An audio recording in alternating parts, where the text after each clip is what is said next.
भाजपाच्या लोकसभा निवडणुकीचा जाहीरनामा जाहीर झालेला आहे।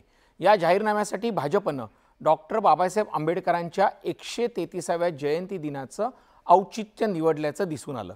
पण विरोधकांनी याच मुद्द्यांवरनं सत्ताधाऱ्यांना घेरण्याचा प्रयत्न केलाय। नेमकं काय घडलंय जाणून घेऊयात या रिपोर्टमधनं।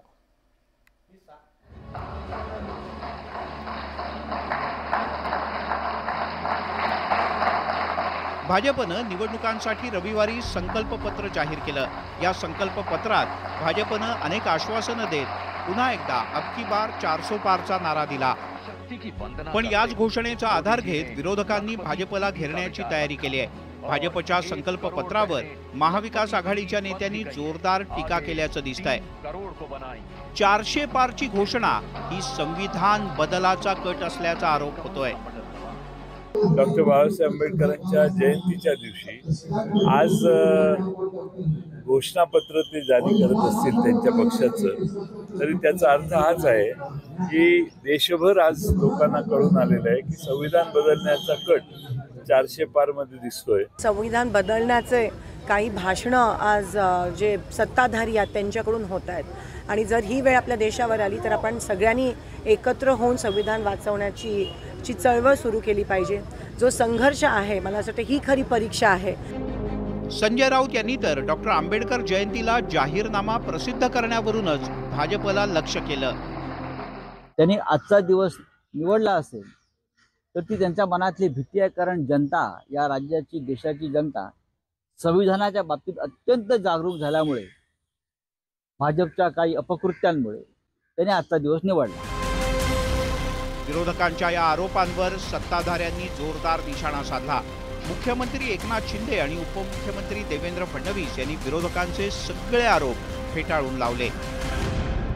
जोपर्यंत चंद्र आणि सूर्य आहे तोपर्यंत भारतरत्न डॉक्टर बाबासाहेब आंबेडकरांचं संविधान कोणी बदलू शकत नाही। आणि नरेंद्र मोदीजींनी सांगितलं बाबासाहेबांचं संविधान होतं म्हणून चहा विकणाऱ्याचा पोऱ्या आज देशाचा प्रधानमंत्री झालाय। आणि म्हणून मोदीजी म्हणाले मला कुठल्याही धर्मग्रंथापेक्षा देशाचं संविधान महत्त्वाचं आहे। संविधान बदलण्याची कुणाची हिम्मत नाही। जब तक सूरज चांद रहेगा बाबासाहेब का संविधान कायम रहेगा, अशा प्रकारचं सगळ्यांचा एक दृढ संकल्प आहे। त्यामुळे या सर्व खोट्या नाट्या आरोपामध्ये लोकांनी विचलित होण्याची आवश्यकता नाही, लक्ष देण्याची आवश्यकता नाही। केंद्रीय मंत्री असलेल्या नितीन गडकरी यांनी देशाचं संविधान कुणीच बदलू शकत नाही असा दावा केला आणि आरोप फेटाळून लावले। संविधान जो है वो हम सब के लिए बहुत ही आत्मा जैसा प्रिय है और इसलिए संविधान पे जो साइलेंट फीचर्स है, जिसमें लोकतंत्र है, समाजवाद है, धर्मनिरपेक्षता है, फंडामेंटल राइट है, फ्रीडम ऑफ स्पीच है, इसको न कोई बदल सकता। जो मूल तत्वों को, ये हमारी सबकी बाबा साहेब ने दी हुई देन है। एकंदरीतच भाजपनं संकल्प यात्रेसाठी डॉक्टर बाबासाहेब आंबेडकर यांच्या जयंतीचं औचित्य साधलं। पण याच मुद्द्यावरून विरोधकांनी संविधान बदलाच्या हालचालीचे आरोप करत कोंडीचा प्रयत्न केला। आता मतदार विरोधकांच्या आरोपांकडे खरंच गांभीर्यानं पाहतात की भाजपची 400 पारची घोषणा खरी ठरवतात, हे निकालानंतरच स्पष्ट होईल। Bureau report, news 18 Lokmat.